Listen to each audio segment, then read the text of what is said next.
Hold on now, hold on.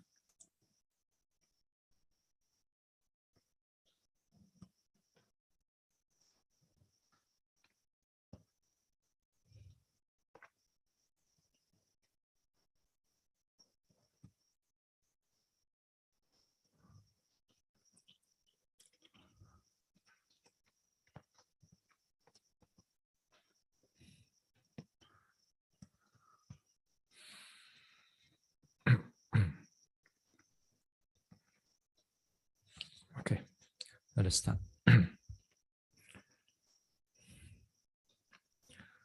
Kayena vacha chittena pamadena maya katang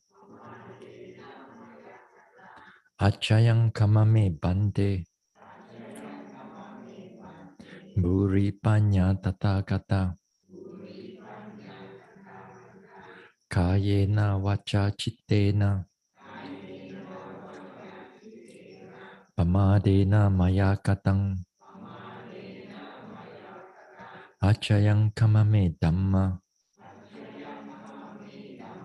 sanditika akalika kayena vacha chittena pamadena maya katang achayang kamame sangha supatipana anuttara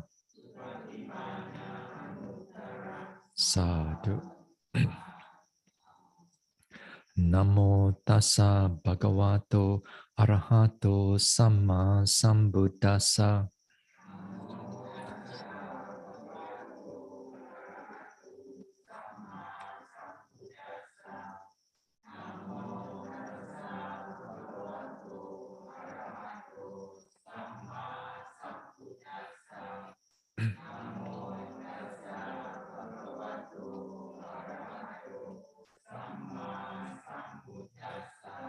Buddhang saranang gacchami.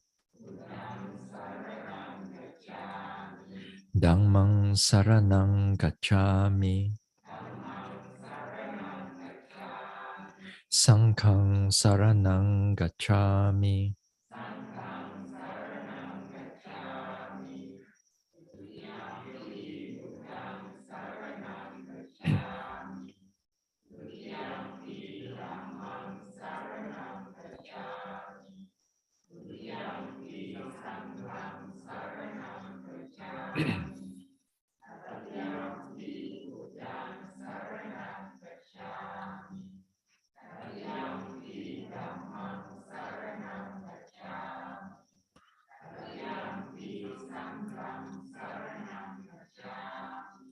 Tisarana gamanang paripunang. Panatipata veramani sikkhapadang samadhiyami.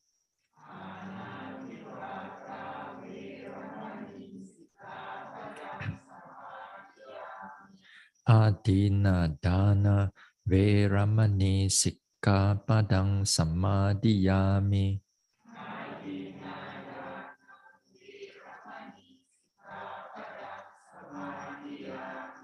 Abrahmacharya veramani sikkhapadang samadhiyami.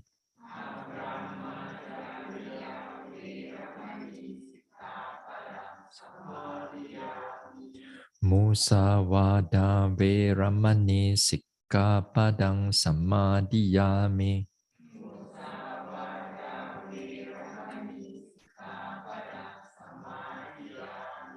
Sura meraya majapamadatthana veramani sikkhapadang samadhiyami.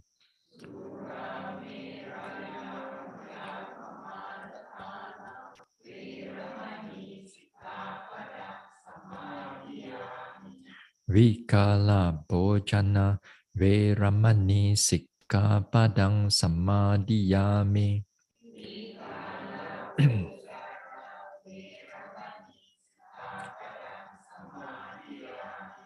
Nacha, Gita, Vadita, Visuka Dasana, Malakanda, Vilepana, Dharana, Mandana, Vibhusanatana, Veramani Sikkapadang Samadhiyami.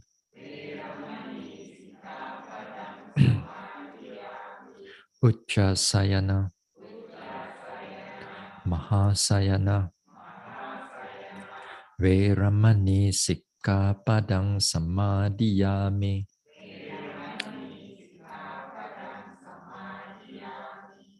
Idang me silang, Magapala Nyanasa, Pachayo, Hotu, Appamadena Sampadeta, Sadhu.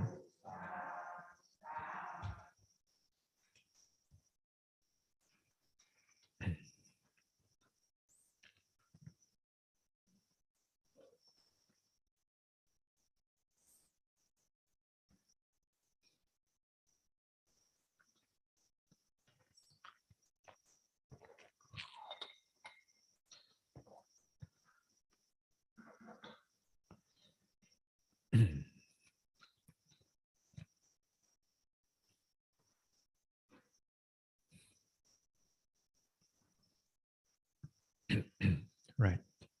Let's start with guided upeka.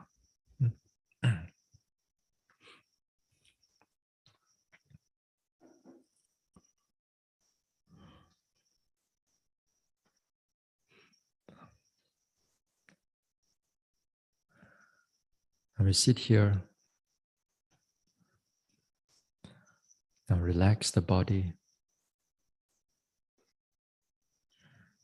Let go of all the vipassana objects and just keep the mind present here, peaceful, calm.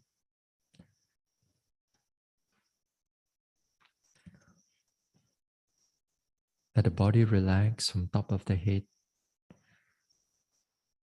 forehead, face, neck, shoulders and arms, to the chest, stomach area,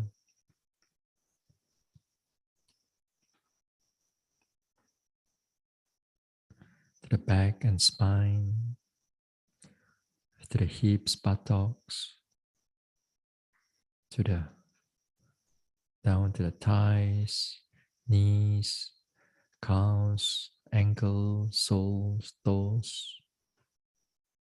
So relax the whole body.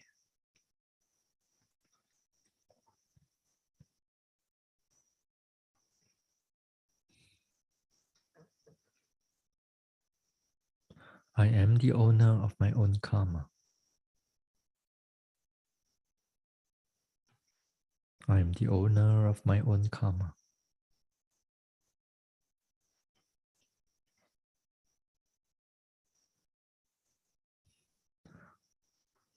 Whatever wholesome actions, speech, or thoughts,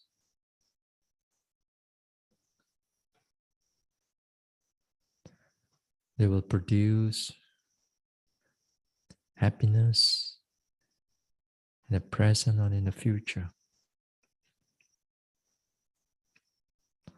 Whatever unwholesome actions, speech, or thoughts,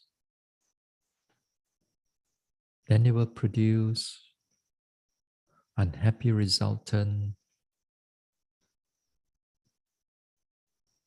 in the present or in the future.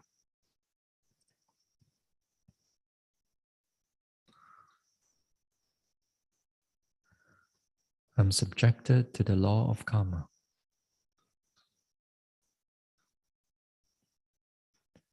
I'm subjected to the law of karma.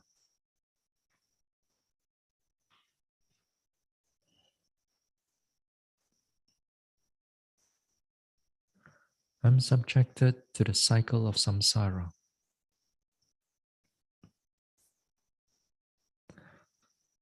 I'll face birth, aging, sickness, death.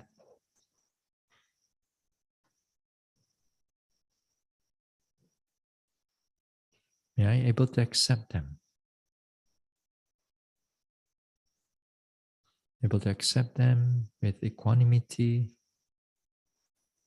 not with fear or anxiety,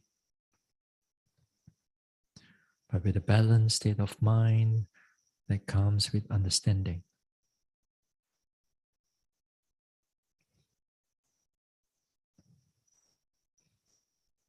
I am the owner of my own karma.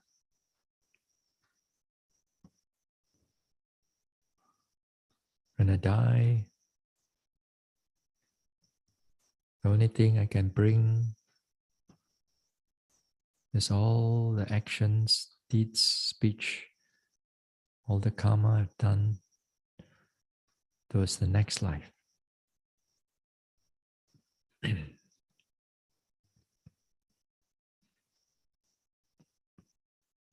I'm subjected to the law of samsara, going through aging, sickness, death, and rebirth.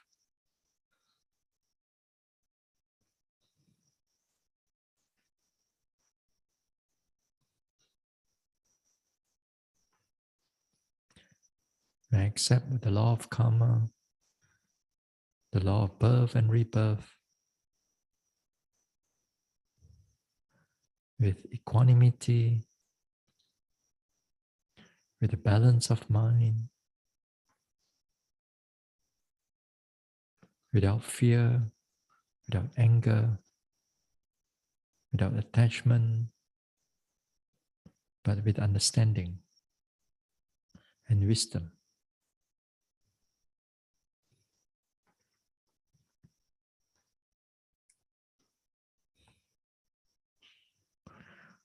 Now let us expand our equanimity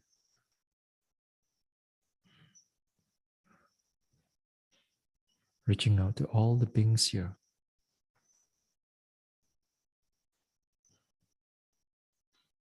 Monks and nuns,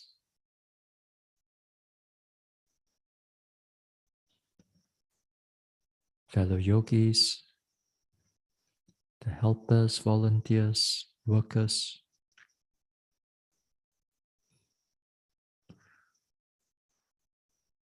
to all the guardian devas of this center, to all other devas residing in the neighborhood, to all the petas, and to all the animals, big, small, seen or unseen. All of us here are subjected to the law of karma.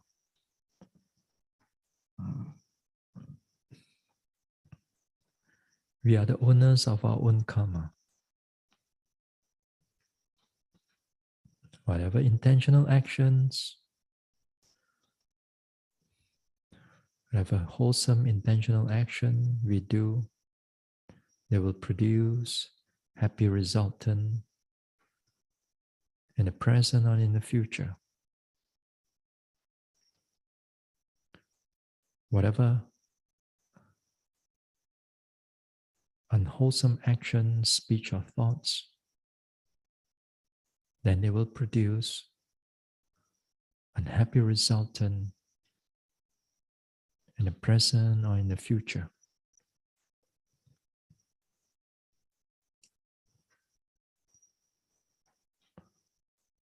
They are all subjected to the law of karma.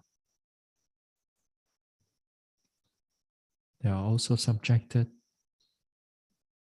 to the law of cycle of birth and rebirth. They go through aging, they go through sickness, death, rebirth.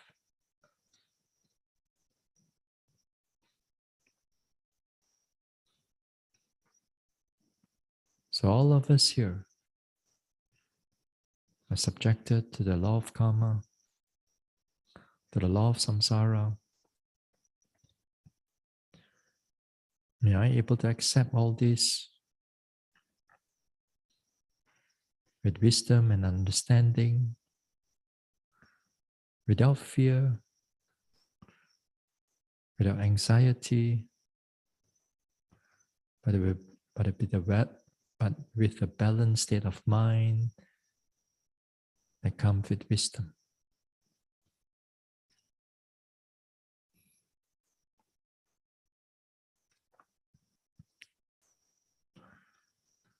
Now let us expand out the equanimity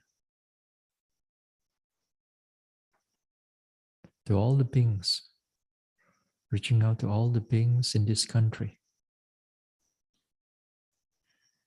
humans or non-humans, betas or devas, animals big, small, far or near, seen or unseen. They too are subjected to the law of karma.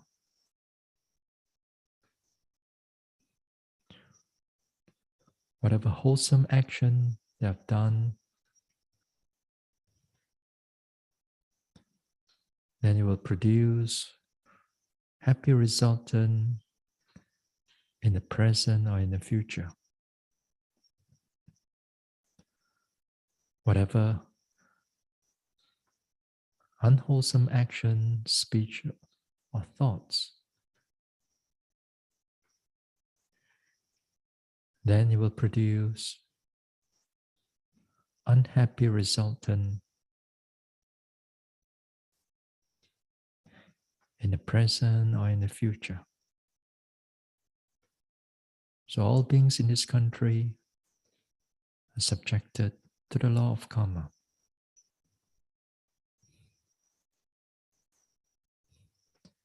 They are the owners of their own karma. Karma is their closest relative. Karma will follow them from life after life.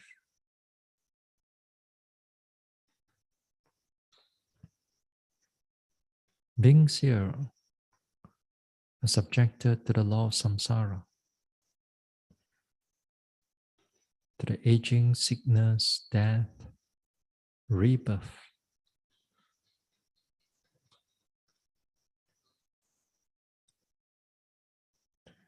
We are able to accept all of them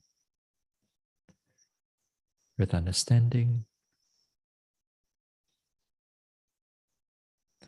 with a balanced state of mind, without fear, without anxiety, without grief or sadness.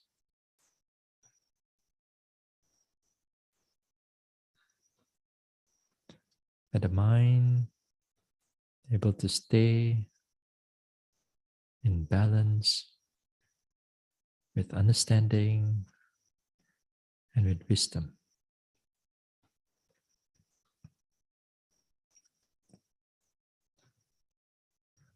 Now let us reach out.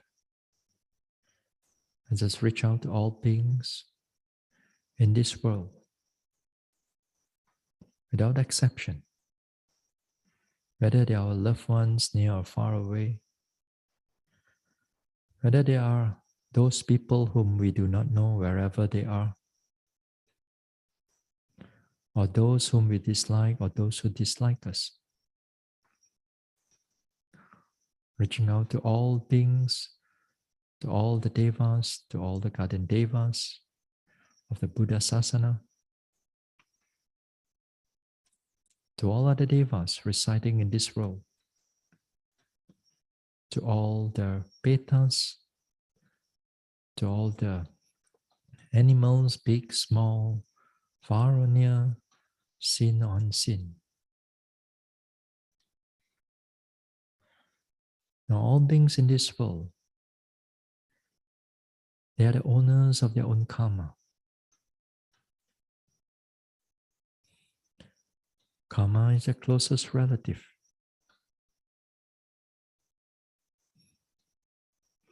whatever actions, whatever wholesome actions they do in the past, whatever wholesome actions of the past, then it will produce happy resultant in the present or in the future. Whatever unwholesome actions, speech, or thoughts from the past, then it will produce unhappy resultant in the present or in the future. So all beings in this world are subjected to the law of karma.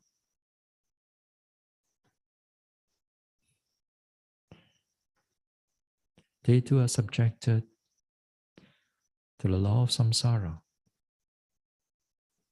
of aging, sickness, death, and rebirth.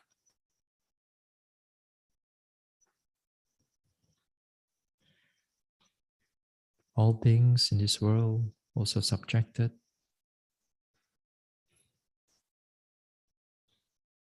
to the law of karma, to the law of samsara.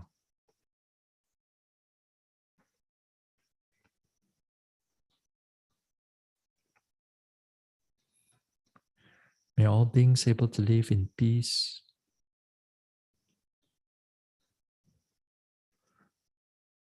and not in fear or anxiety, but with wisdom and compassion. All beings in this world, they are the owners of their own karma.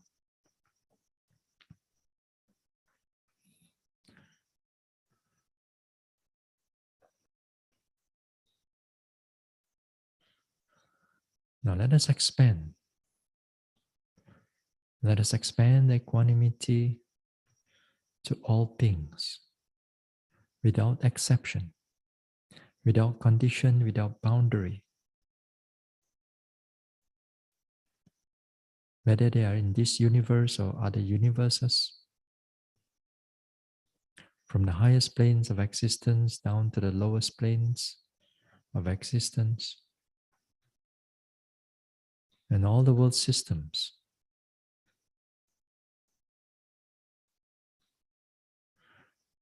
All beings without exception.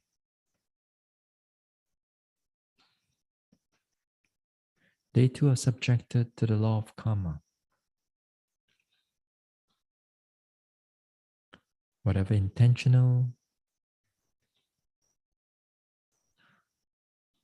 whatever wholesome actions of the past, then it will produce happy resultant in the present or future. Whatever unwholesome actions, speech, or thoughts from the past, then it will produce unhappy resultant in the present or in the future. They are subjected to the law of karma. Karma is their closest relative. And all beings too go through the cycle of birth and rebirth, through aging, sickness, death, rebirth.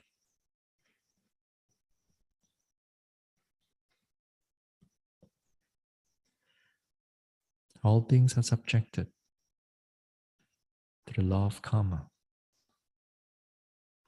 to the law of cycle of birth and rebirth.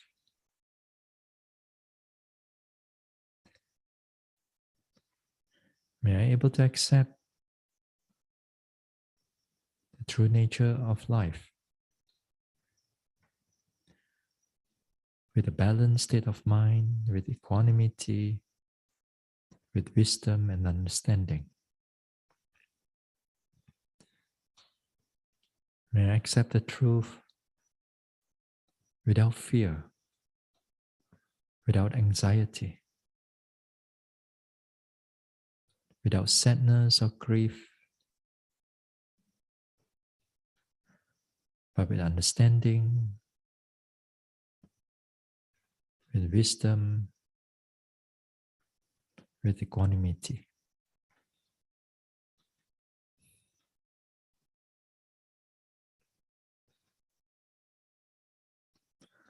Now let go of the reflection.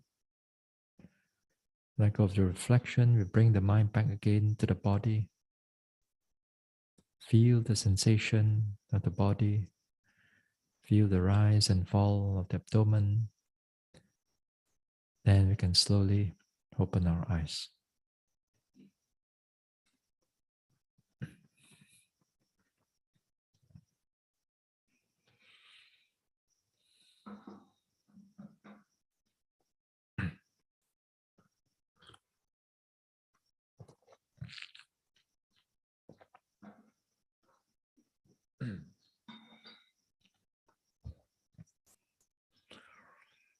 Right.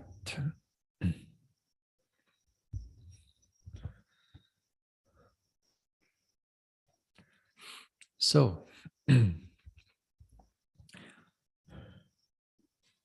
today Thursday. So on Tuesday, we talk about the conditions for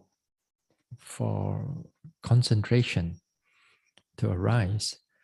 And then that one, I talk about the skillfulness of taking up the vipassana objects. As I said, the nature of vipassana objects, they behave or they will show you very in a very diverse manner. So diverse manner in the sense that at the beginning of your practice, you will see them you will see them one way, but as you develop further into the meditation, as the mindfulness grow, you will see them in another way. Because these are all their truth or their true characteristics begins to unfold itself for you to see. Yeah. In the beginning of the practice, we cannot see all these type of things because the maturity of the mind or the development of the mind is not sharp enough.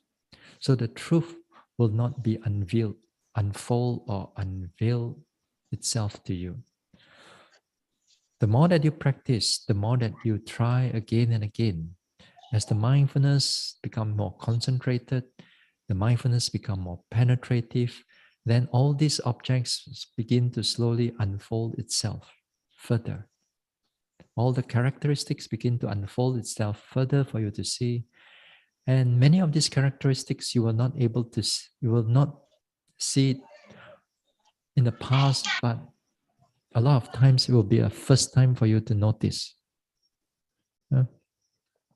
First time for you to notice these type of things, and sometimes some of us may not be comfortable with new objects are coming in or new experiences are coming in, because sometimes the experiences that's coming in does not fall within the context of your thinking. That means you never thought of it before. How could it come like that? So when these things happen, so a lot of times the yogi may not be feel comfortable. But as I said many times, you got to learn to trust your noting mind or to trust your mindfulness to see whatever that is being arises right in front of you. So to see them again and again, because they are actually unfolding themselves for you. New phenomena or new characteristics are unfolding itself for you to see deeper, clearer. With all this type of phenomena that's coming up, all the arising and passing away in many ways that is coming up, then all this, again, the anicca, dukkha, anatta will come in various ways. Sometimes you don't even think about it, but it's already shown to you. Yeah. Until enlightenment occurs. So as I said, one has to be skillful in understanding and also seeing the true nature of these vipassana objects. Hmm? Right. So more or less, we cover on the concentration. We cover on that concentration. We're going to go tonight and also the next few talks, we're going to look into equanimity. So there are 7 factors of enlightenment. So we have from mindfulness to investigation of Dhamma to where? To effort. Then what do we have? Joy. Then or rapture, the word. Then we have tranquility. Then we have concentration. Then we have equanimity. 7 factors of enlightenment. These 7 factors of enlightenment, when it comes as the noting mind. It's none other than all the thing. It's not something special that one day you will only come. The more that you start meditating in the vipassana, the more that you start meditating vipassana and you strive for the enlightenment, to strive for ourselves to be free from this cycle of birth and rebirth, then all this noting mind is all the 7 factors of enlightenment is being applied, and we use it, we call it the noting mind. And that noting mind is the one that pays attention to the objects. Then the objects unfold itself, the truth, the characteristics and everything. So these 7 factors of enlightenment, although there are 7, but does not mean that all the time they are there. Not all the time they are there. The crucial ones are there. For example, mindfulness should be there. Sometimes investigation of Dhamma not so strong, but sometimes it's there. Effort is there. Sometimes joy is not there. Sometimes joy is there. Tranquility also, it's there, but not so prominent. Concentration, yes, but sometimes also not prominent. The most difficult to see is the equanimity. Because the equanimity does not present itself in the beginning of the practice. It takes a lot of practice in order to see the nature of equanimity. You see, in the samatha meditation, in a jhana, first jhana, second jhana, third jhana, fourth jhana, if we go through by the sutta method, if we go through by Abhidhamma method, then 1, 2, 3, 4, 5. They call it the rupa jhana, the material jhana, because it starts off with the body, things like that.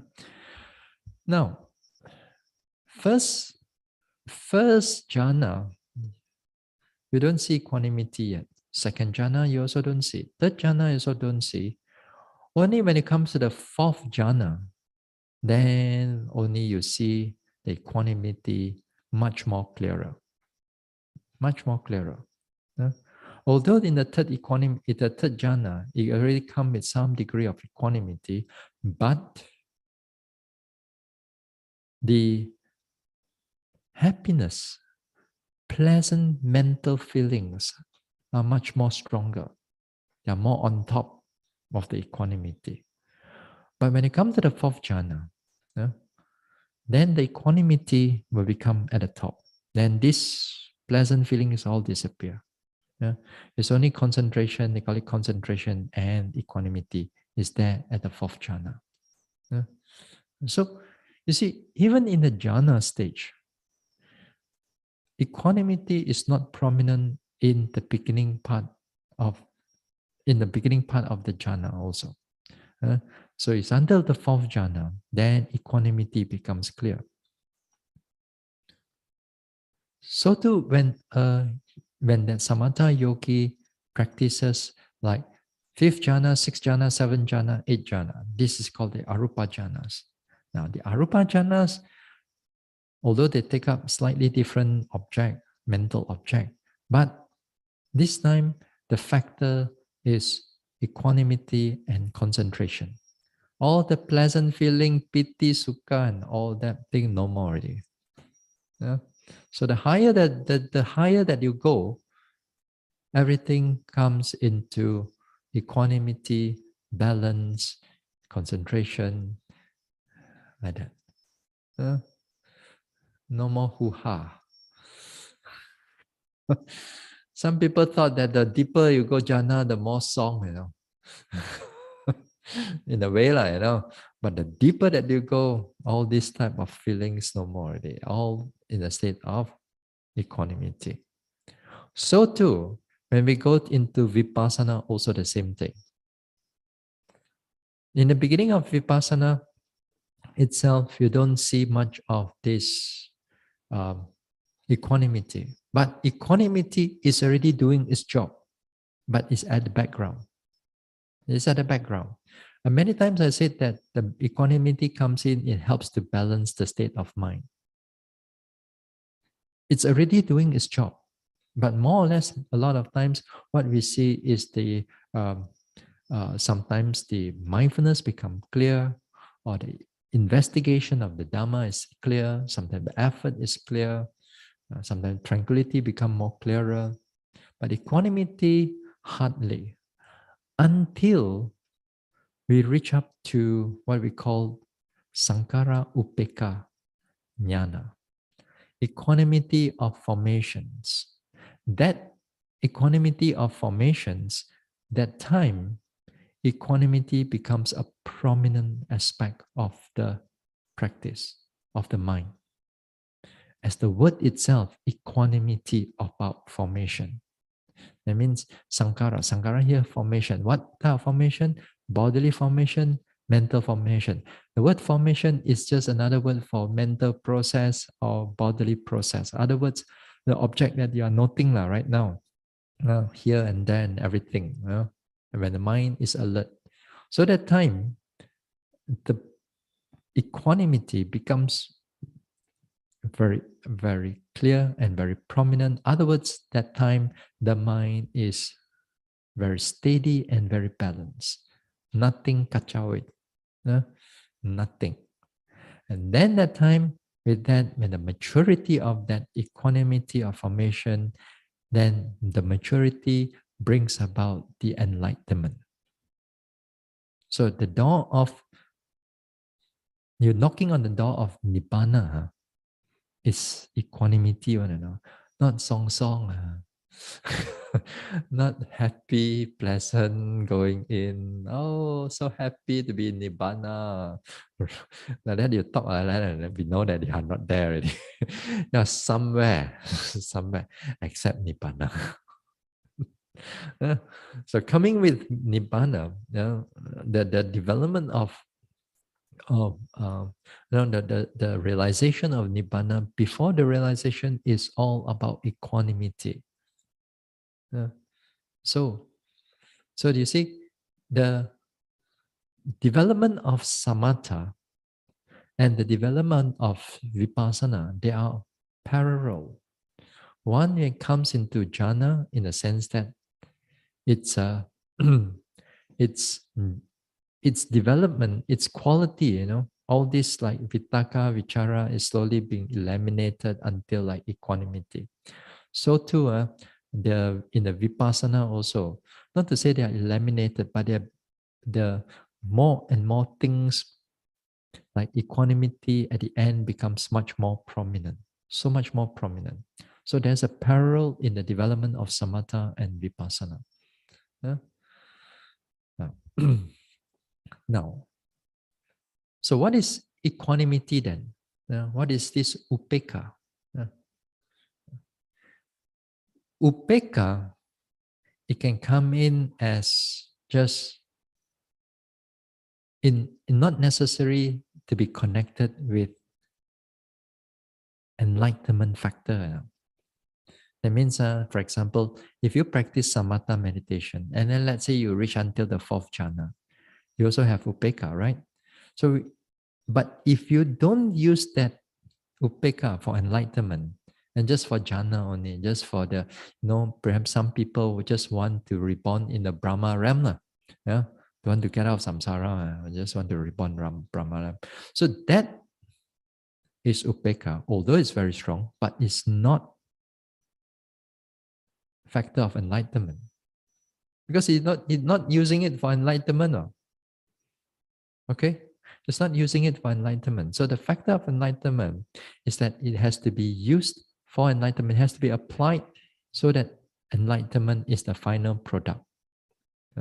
But if you practice samatha meditation, let's say, and then you want to, your final goal is still enlightenment, then after that you switch over to vipassana. So that samatha, it's that upeka, it's a factor of enlightenment. You see, the goal also is important. Yeah, the goal is important. Yeah. So in order for for the enlightenment to take place. Okay. So the nature of this equanimity, let me wait now, is to produce what we call the evenness. Evenness in the consciousness and also the mental factors. Evenness in the consciousness and mental factor. Evenness here means you are not too much or too little. This is at optimum stage. Many times I use the word, your noting mind has to be at an optimum level, not too much or not too little. So when it is at optimum stage, that is to say that equanimity is doing its job. And to keep it in the optimum stage, this is where the equanimity is the one that is actually make sure that those other factors doesn't go too much or too little. So that the concentration doesn't go too much or too little, just enough. Effort doesn't go too much, too little, just enough. The joy factor doesn't go too much or too little, just enough. Yeah? Everything is just enough. Equanimity is the one that it's make sure that this thing stays there. Yeah? Mindfulness, if you talk about excessive or deficient, then mindfulness is the one who knows that, hey, this one is too much already. Because that thing happened in the present moment. Then again, after that, equanimity will try to hold them back to balance together. Yeah. But normally we don't talk in so detailed, Normally in the beginning part of meditation, when we talk, just be mindful, mindful. Then when the mindfulness is there, equanimity also come together with it. It's a default. They both come together with it. So when both of them come together with it, then you can note your object in a clear manner. So when you're an object in a clear manner, all you need to do is just pay attention to them. And then progress will keep going. But the problem is that our noting mind, no, after that we go into thinking. Not sleepy. No, and then don't know what happened. Then in other words, the mind has gone into the defilements come in, or something become deficient. For example, like the energy become deficient, then the mindfulness become deficient, agitation of the mind come in, or the thinking mind comes in. So you already cut out the whole thing, the whole noting. So there's the state of mind is not always in the state of balance. But it's about, again here, it's about a lot of skills that we develop over time. Then we try to bring about its balance, so that, and also in other words, that we provide good conditions so that the mind can stay in the balance. All these things we're going to, more or less, we're going to look into it also. To keep the mind, prolong the mind, so that the mind can able to note it and the progress can take place. Yeah? So equanimity here, or neutrality of the mind. So it keep the consciousness and all the mental factors in evenly, yeah? In its balanced manner, in its optimum manner. Yeah? Now,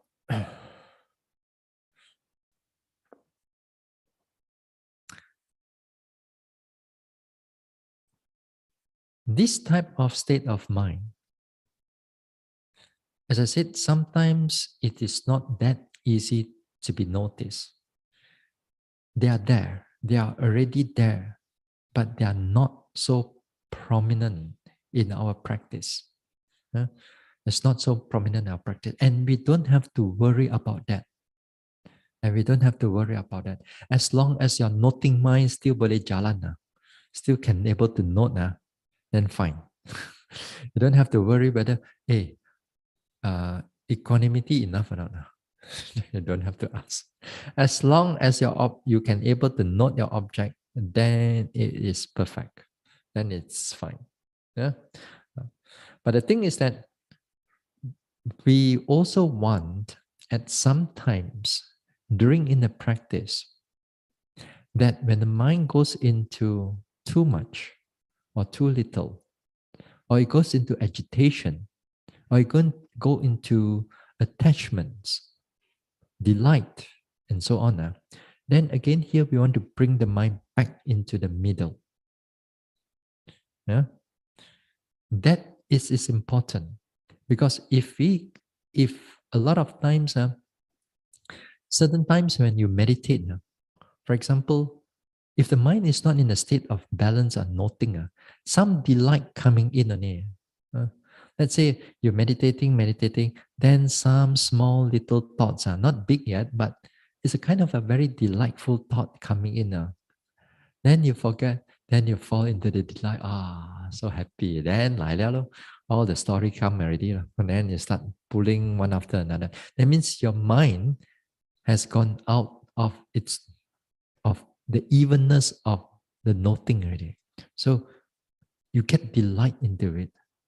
So the neutrality is that the balance of the mind is that it comes back to the balance, to able to aware of the state of mind that is coming up, or the agitation that is coming up, or the delight that is coming up, so that to bring the mind back into the balance. Yeah? That is not easy. That is not easy, because it's so easy for us to get delight into it. Again, a lot of times, like for example, um, you meditate, then certain past memory come in, and that past memory comes in. It comes in with a lot of grief or sadness. The moment you meditate, suddenly the image of your late mother, let's say, come from the background, right. Then all the tears come in. Then all the tears come out and everything. Then how are you going to meditate like that? So again here, it needs equanimity. It needs equanimity so that the mind is not dragged by that emotional state. So it needs equanimity to maintain the balance there. So it's hard to do. And we're going to, these are the things that we're going to, a lot of things that we're going to overcome. We're going to overcome. If not, every time that thought that come in, it may not be just your mother, it may be just your incidences of the past, or projection into the future, or certain anxiety in the future, certain thought that is going to happen in the future, certain things that is going to happen in the future. The moment that these type of things arises, the mind already kacau already disturbed already go into agitation already. There's no, that it comes in, there's no buffer. There's no buffer zone there. You know, in the science, when you are younger, we talk about buffer. Like a buffer zone, let's say you put, you have a certain chemical, then you put certain buffer onto the chemical. Then you take acid, you keep on dropping into it. Supposedly the acid supposed to drop the pH, but because of the buffer, it prevents the pH from dropping. It still keep it there. You put some more, you put some more, you put some more. The buffer will do its job that the pH will not drop. Until, of course, the buffer is not strong enough, it's too much acid already, then the acid will start to drop. The pH will start to drop. So this is what we call a buffer, that the mind itself, that when you're able to note something, certain objects, whether it's pleasant or unpleasant that is coming in, that the mind is not shaken from it. The mind can able to remain in the middle. And that is difficult to do, because if you're able to do that, a lot of your problem can be solved. Mental problem that can be solved. A lot of the mental problem can be solved. That's why we call the healing process of the mind take place. It takes place because the mind does not react to it. The mind does not react to it. But not react to it doesn't mean that you just don't care, don't bother, You're still aware of it. Yeah? But you're aware of it with understanding and with wisdom. Just like what we do in this one. You still have, you're truly aware of it. You still know what is going on. Now, we're going to talk about that. Those are the things. But right now, we go a little bit of the context of from the text, from the text. They talk about there are 10 types of equanimity. 10 types of equanimity. 一嚟都冇㗎，一嚟都冇試 already. One already 蒙查查 already. Now you got 10 types. But anyway, all of them are actually, most of them is just another name here and there only, because of the reason that they collected it, because of from the suttas and from the commentaries and all that thing, they pull them into it so that to give us why the equanimity is being connected to that or connected to that. So those, just now what I talked about, I already mentioned some of them already. Let's look into that. What are the 10 types of equanimity? All right, the first type of equanimity. Okay, let me go through all these things. I also cannot remember all these things. But when it comes to practice, that is different thing. Practice, I can easily remember them. But when it comes into text, I've got to refer something here. The first type of equanimity is called the six-factored equanimity. Six-factored equanimity. Six-factored equanimity, technically, it does not belong to you. It belongs to the Arahant, unless you are one of them. But nevertheless, this six-factored equanimity is something that we can develop as a Vipassana meditator. And we can develop as a Vipassana meditator, and we're going to look into it, what we mean by this six-factored equanimity, and we applied it in our practice. Six-factored here, it means 6 sense spaces. Says from the eyes, seeing, hearing, smelling, tasting, touching, and thought. And thoughts, 6 are altogether, 6 sense spaces. So six-factored equanimity, that means the equanimity that comes in with all these sense processes. That means no matter when you see something, that means there's always equanimity there, understanding there. When you taste something, that means there's equanimity there. There's a wisdom there too, together with it. This is belongs to the Arahant. Okay, this belongs to the Arahant. But we can develop it, as I said, in a Vipassana meditator, we can see it for a short period of time. And it's good to have that also to know what is going on. The second one is the Brahma Vihara Upeka.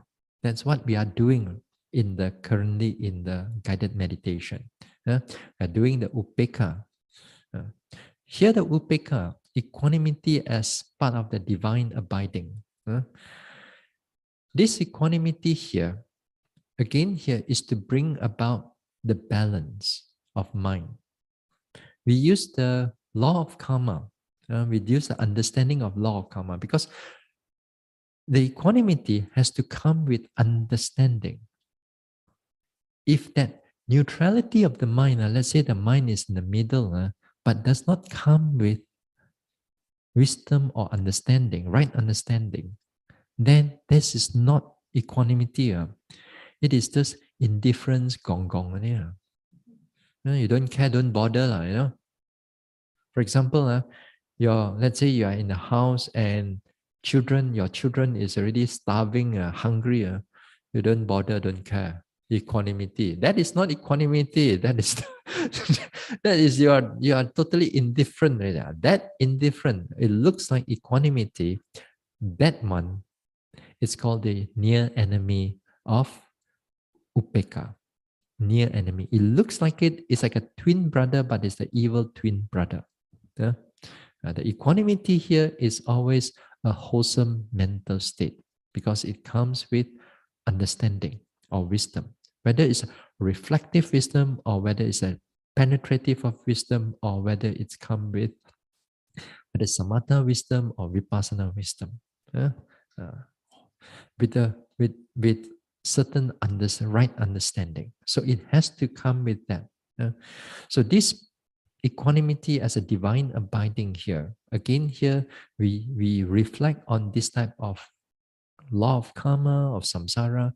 Then when we reflect on them with understanding, here again when we reflect them with this right way, our mind doesn't fall into fear and anxiety and what's going to come, because sometimes there are people who reflect this type of things, then they begin to fear because of they're going to die, and then the rebirth again, and then after that, you don't know what's going to come, and all the agitation that comes together with it.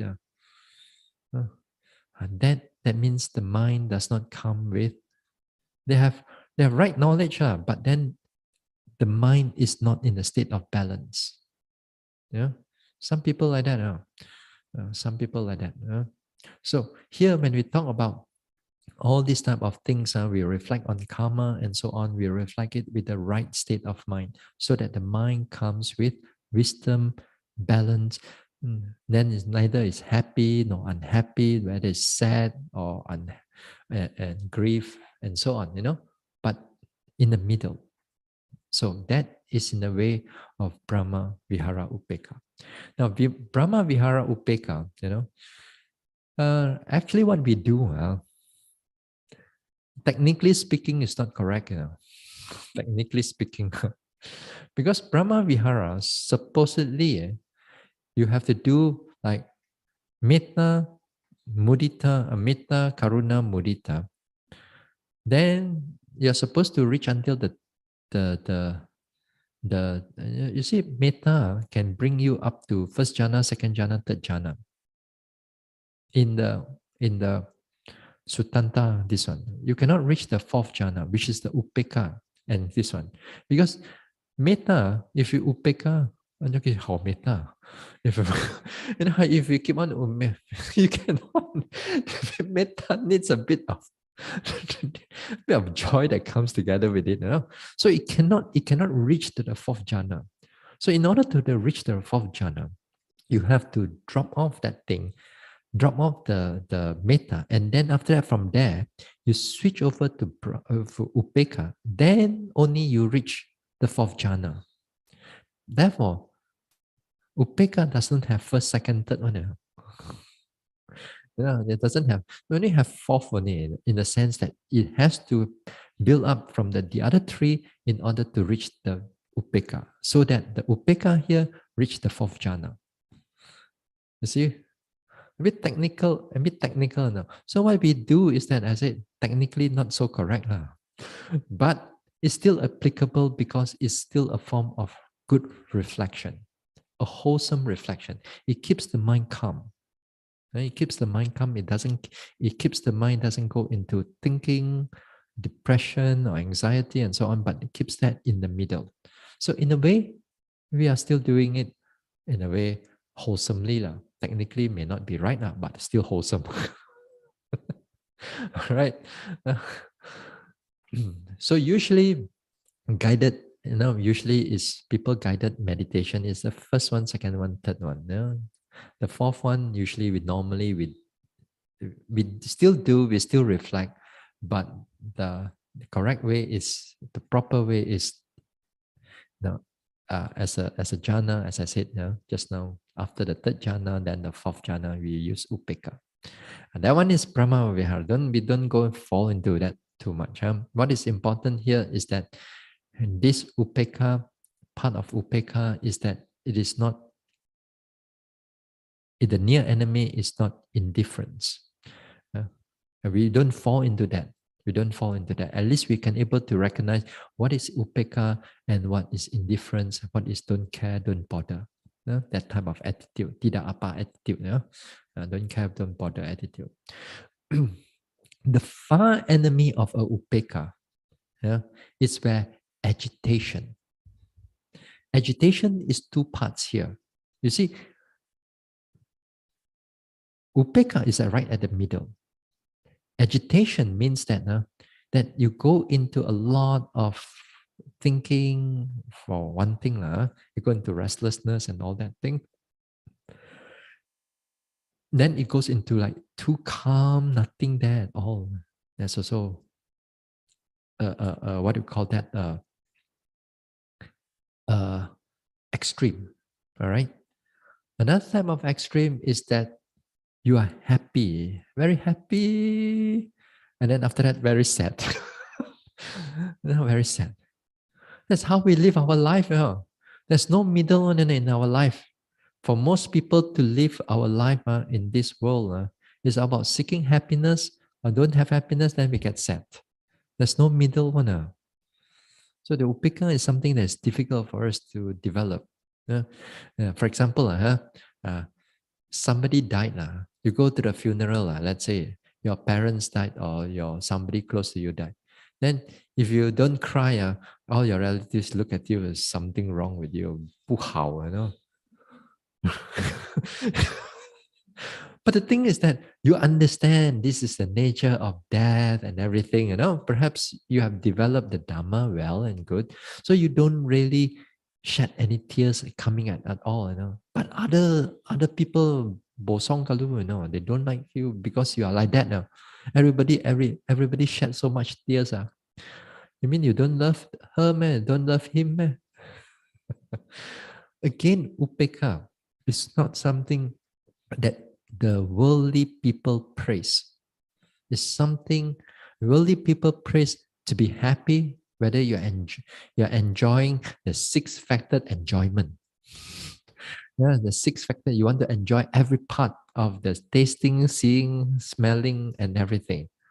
Or when you get grief, that also a six-factor suffering. Sometimes you go into once in a while they funeral and then they cry and then you see so much suffering there. Sometimes they pull their hair, they beat their chest, and then they roll on the floor and all that thing. I've seen that thing before, So attached, and then the suffering is throughout the whole body.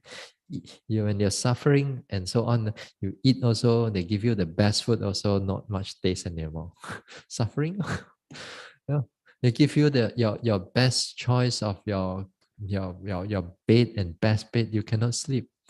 Suffering. A six-factored suffering.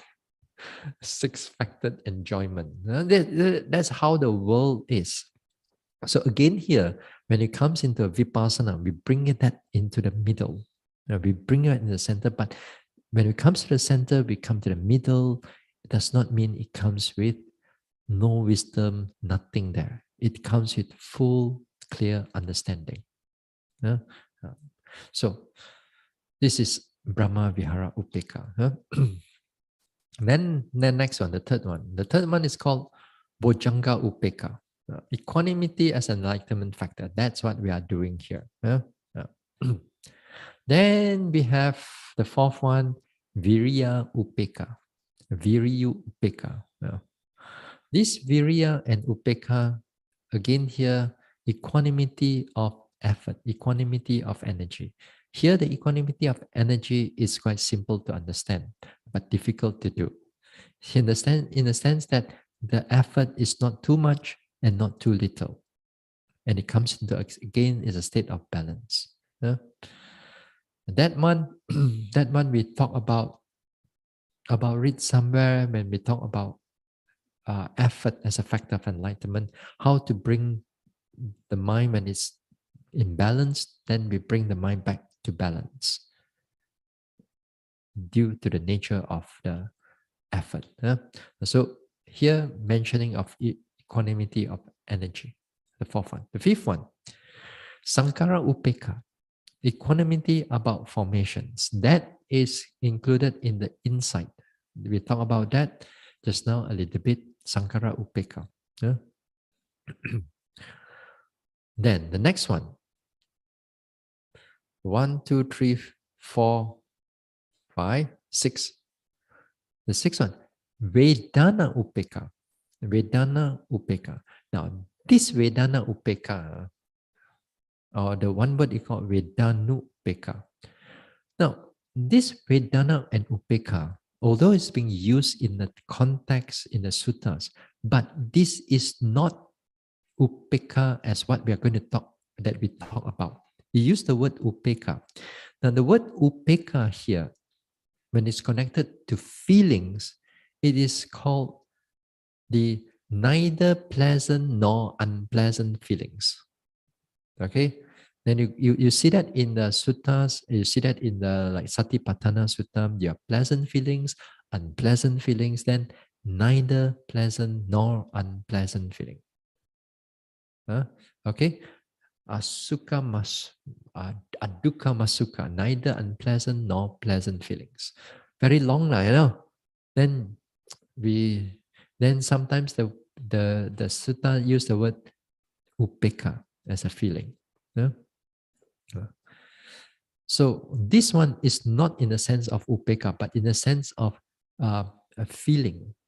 This is a second aggregate in the 5 aggregates, whereas upeka that we are talking about is in the 4th aggregate, is under the mental processes and mental factors and so on.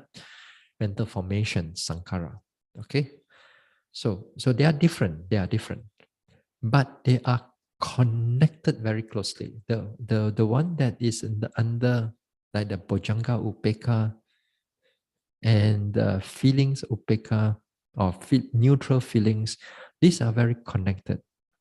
Because, for example, when the equanimity is there of noting when your equanimity is there, neutral feeling also is there. It follows it. Because when it follows it, but the problem is this neutral feeling is so subtle, and they are not prominent at all. All you do is the noting your object in here, but you don't see all the neutral feeling is behind it. Even when it comes to Sankara Upeka, when the Upeka becomes more prominent that time also the feelings that comes together with it are also neutral feelings.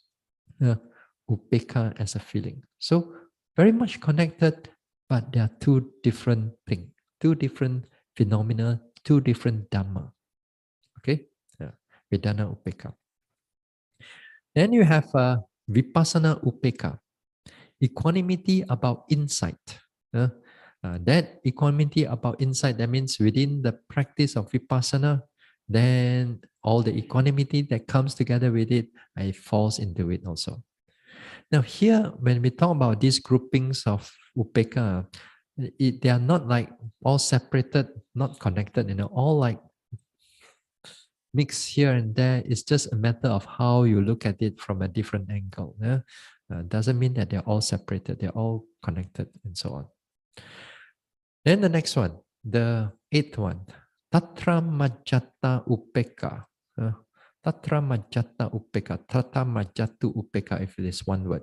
Equanimity as a specific neutrality, or equanimity as neutrality, something like that.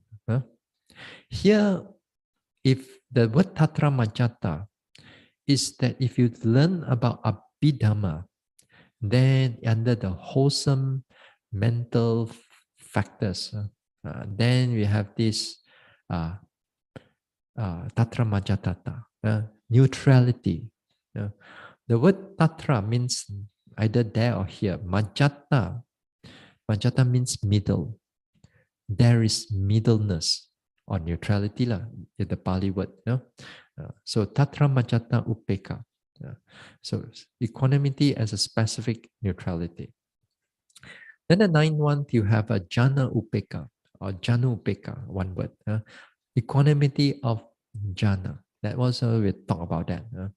Then again here, the 10th one is Parisuddha Upeka. Parisuddha means purification. Upeka, equanimity. Parisuddhu Upeka, if it's one word, drop the A.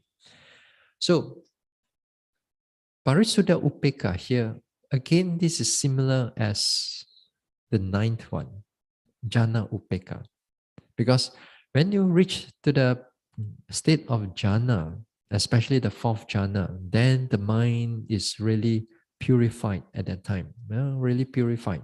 All your thoughts and everything is purified from a lot of things. So that type of equanimity that is there, it's purified. So they call it purification. Equanimity of purification. But although we talk about 10, because of, different texts they mention about these type of things, but we are not going to use all of them. If we're going to talk all of them, another 1 month or so cannot finish. We don't have 1 month more, So we talk about what is concerning to us. Concerning to us. And what is concerning to us is those like when we are practicing and how we apply the equanimity into our practice. Now, let's take the 6-factor equanimity. Let's take a 6-factor equanimity, because these type of things, it affects the yogi a lot. And it's good that we learn how to bring about the balanced state of mind whenever we pay attention to the object of our meditation. So that the mind doesn't go into certain excessiveness or certain deficiency. Okay? Now, just now I gave you the what? Example on the, let me, hold on. Okay. Now, I gave you the example of thoughts coming in, sadness coming in. And then when this type of sadness coming in, this type of thoughts coming in, you get sadness, or then after that, grief, crying. Or sometimes for some people, it may be like created images that coming in. Then after that, the fear arises, strong fear. Sometimes, like for example, you meditate, then you hear of some noises like hantu like that, Then fear all coming in. Sometimes you meditate, then you hear walking, walking. Then you open the eyes, you see bolang. How? Nobody. Then also you get fear coming in. Yesterday night, here I was doing my thing. Suddenly I hear two knocks on my door. I thought somebody come in. Say, yeah, say, yeah, hold on. Then I go out and see nobody one. Nobody. I don't care what Nowadays I'm so used to all these things that there's no fear, nothing at all. I just continue doing my things. But a lot of you, it's different scenario. Totally different thing altogether. Because the mind already shaken already. Yeah. Many times actually, whenever you stay in a forest center, more of a forest center, sometimes you stay in a kuti and all that. And like you go into Burma or Thailand, or sometimes here also, once in a while, you see that type of wall lizard, that big one. This big one, and they are quite colorful. Sometimes they got reddish and all that. Not the normal little one that running around. This one, a huge one. Some, and what they do, they like to come on the wall, and then sometimes they go into on your door. Then when they go to your door, sometimes they want to signal to other of their potential mate or their potential enemy. So sometimes what they do is that they at the door there, their tail, pop 2 or 3 times, at least like somebody's knocking the door. So when you keep on opening, you don't see them, then you close again. Then they pop, and then you open up, but you don't see the door, but they keep pop, knocking. Then we keep looking and looking, where they are? Who are they? And keep on knocking the door. Then if you don't, the fear don't come up also, something. Now after a while, you see, all this type of thing, if your mind doesn't come into a state of balance, this type of thing is really going to kacau you in your meditation. It's really going to disturb you.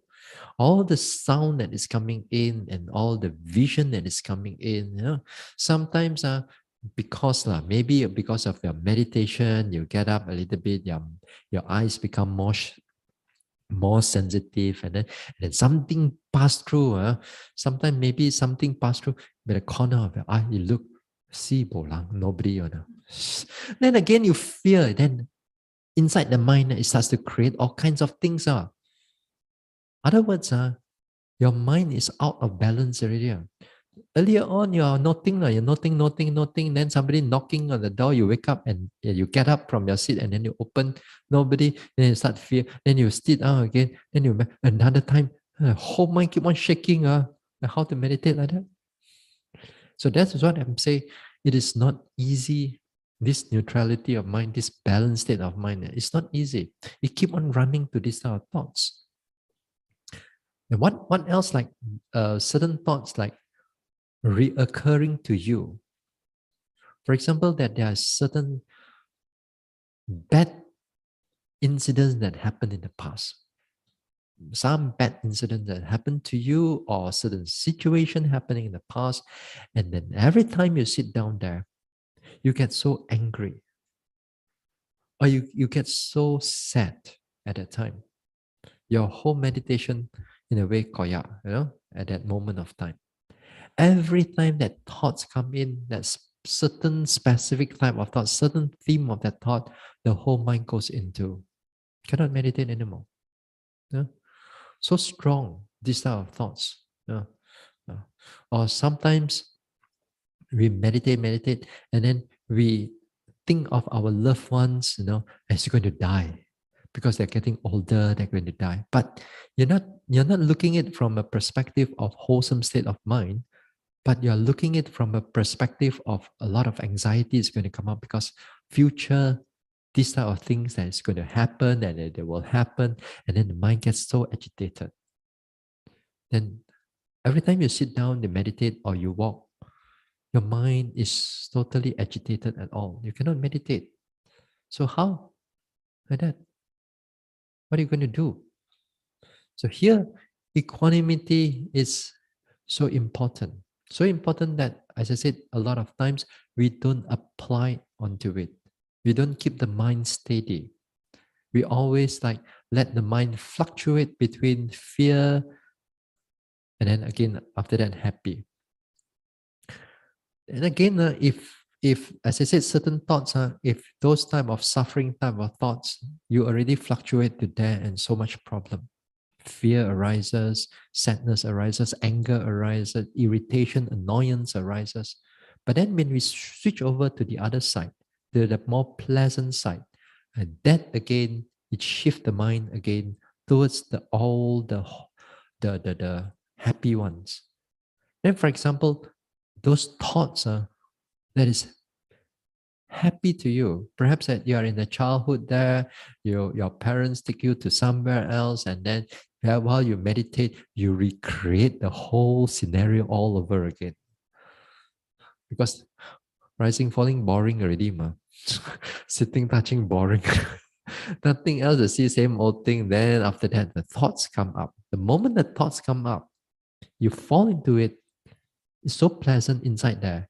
You get dragged into it. Then you recreate the story all over again. You and I have get caught into these type of things again and again, again and again. And the deeper that you go into this meditation, because of your mindfulness becomes clearer, stronger, more continuous, these type of thoughts become even more clearer to you. Just like your pain become more stronger, rising, falling become more stronger. Everything become more strong. The image of the memory of the past also becomes even more stronger than to you. So it's other words are things that you don't recall it when you're out there, when you're not meditating. But when you're meditating, these things can become very impactful, very clear. Now, the problem is that when these things happen, we fall into it. We fall into it and we recreate it, and the joy and the happiness is all there. Then after that, when you want to come back to meditate again, wow, the mind is like agitated. It's like a lot of the energy is not balanced because the joy itself is a very energetic factor. And it creates a lot of happiness there. Then how to meditate? Then another problem. But the problem is that you like it. You love it. The one, the suffering one, you want to push away. Yeah. But the one that is pleasant one, you keep on liking it and you replay it again and again and again and again. Then all the meditation object is out. So again here, as I said, while we are meditating, the fluctuation of the mind between happiness and sadness and anger and so on, they fluctuate both sides. So here is the trick, is to bring it back to the center. And that is where mindfulness is going to be very helpful. Yeah? We're going to continue on this on tomorrow. Yeah? We're going to look into it and how we able to stabilize the mind. Okay.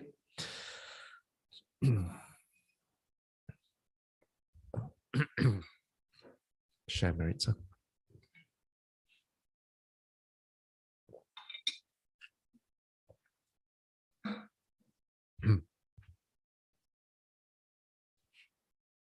Idang may bawanang nibbanasa pachayo hotu. May my mental cultivation be a condition for the realization of nibbana. Imang no punya bagang sabba sattanang dema. We share these merits with our departed ones, with all beings and all the devas. Sape satta sukhi hontu anumodantu. May all beings be happy. May they rejoice in these merits. Sadhu, sadhu, sadhu.